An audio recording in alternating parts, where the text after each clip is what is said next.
Representative Ilhan Omar out of Minnesota, she has a lot of explaining to do, and if this is true, she's in big trouble. Let me give you the breakdown. So I have a question for you. Have you ever accidentally thought that you were a multimillionaire? Well, Ilhan Omar says she is not a multimillionaire. And look at this headline from the Wall Street Journal. She thought she was, though. Omar was standing down. Look at this headline. Ilhan Omar says she isn't a multimillionaire, blames accounting error. Of course. Okay, so an accounting error led her to believe she was very wealthy. Well, Omar was staring down a potential investigation after disclosing that she and her husband's assets were valued between $6 million and $30 million on a financial disclosure form. Now listen to this. That was an astronomical increase in wealth from her last disclosure, but she has since amended her filing, now saying that her assets are valued between $18,004 to $95,000. So 6 to 30 million to under 100,000. Of course. How in the world does that happen? Well, according to the Wall Street Journal, quote, aides said that Omar looked at the form before it was filed in 2025, but that the error did not jump off the page for her. So before I show you how bad this was fabricated and what a lie this appears to be, let me ask you this question.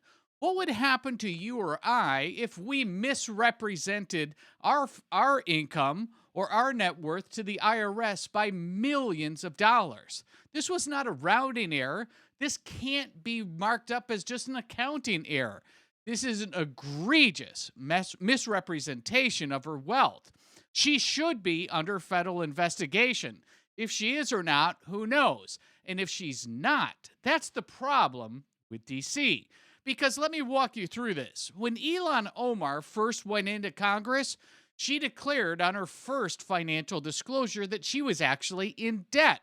Negative $65,000 was her and her husband's net worth in her first year in Congress. This then increased to the positive $130,000, so that in 2021 she declared a $65,000 net worth statement. Right, this is her financial disclosure. Again, scooches up, interestingly, about the same amount to $115,000 the third year. Now it doubles the fourth year. 2023, she was evidently worth $205,000 net worth. Now, in 2024, and this is the report that Kaylee was talking about, her net worth jumped to $30 million on an accounting error. But my question is this really an accounting error, and why didn't she see it if it was? Because as you can see here in my highlighted text, this represents a 66,000% increase since 2019, her net worth. So since her first year in Congress, her wealth has increased 66,000%. That's a big problem. And I think every one of us should be asking what there is to this. Why do we have so many multimillionaires in Washington who are making $150,000 or $180,000 a year? And incidentally, if you bought a home in D.C. or if you rented a home, which is more likely for these public officials, rent is through the roof inside the Beltway. This is not your normal rent. So on a $180,000 salary, you should be just barely getting by, quite frankly, in the Beltway. But all of these politicians, Ilhan Omar included, have significant increases. So my point is outside of this report filing with an error or not, everybody in Washington, in Congress, should be getting audited by the IRS, period.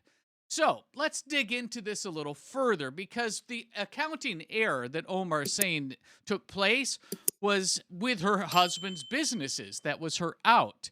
Well, her and her husband evidently owned a winery, and in 2024, the winery suddenly shot up $5 million in value. But they didn't sell one bottle of wine. They had never posted anything on social media, and the phone number for the winery didn't work. So what kind of winery is she running? I mean, that's obvious.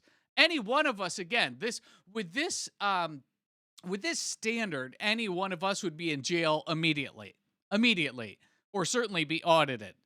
Secondly, in 2018, Omar, and this is where the alleged fraud in Minnesota starts to come into play.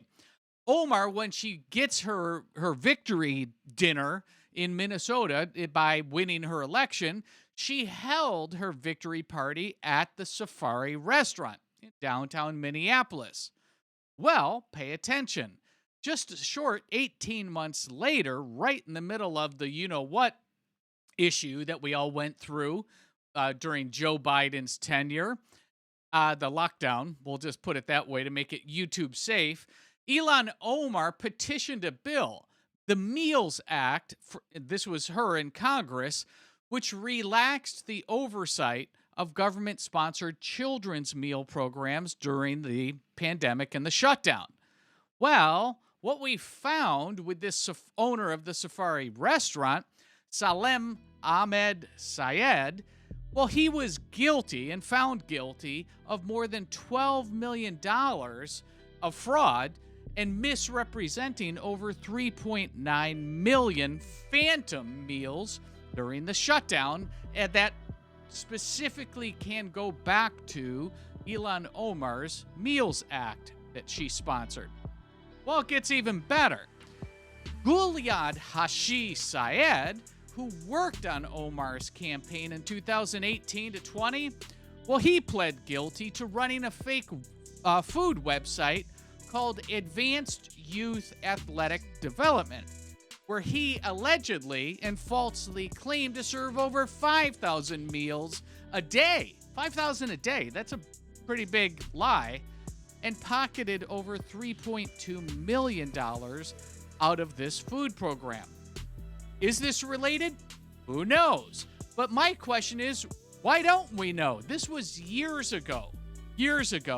And when we see her reporting her financial disclosure with a 66,000% increase since her first day in Congress, going from negative net worth to now $30 million of net worth, that's not only a scam, that's fraudulent math.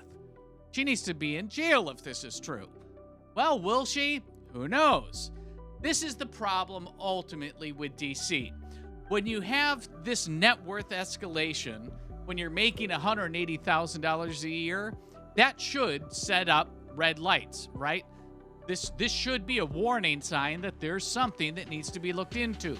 It's not being looked into, and the truth of the matter is, this isn't just a Democrat issue. There's plenty of uniparty Republicans and rhinos that are doing the same exact thing, that are becoming multimillionaires by insider trading, allegedly, and other nefarious financial schemes.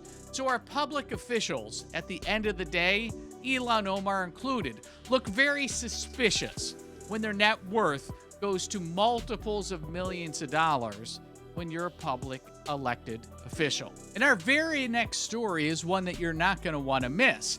This is where 6 rhinos in DC, well, they crossed over the aisle to extend the TPS agreement to Haitians.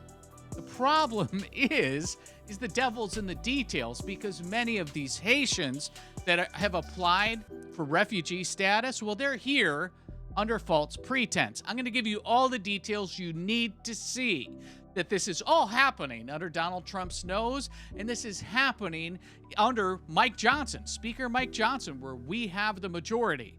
We had 6 rhinos cross over the aisle. All the details, they're coming up next.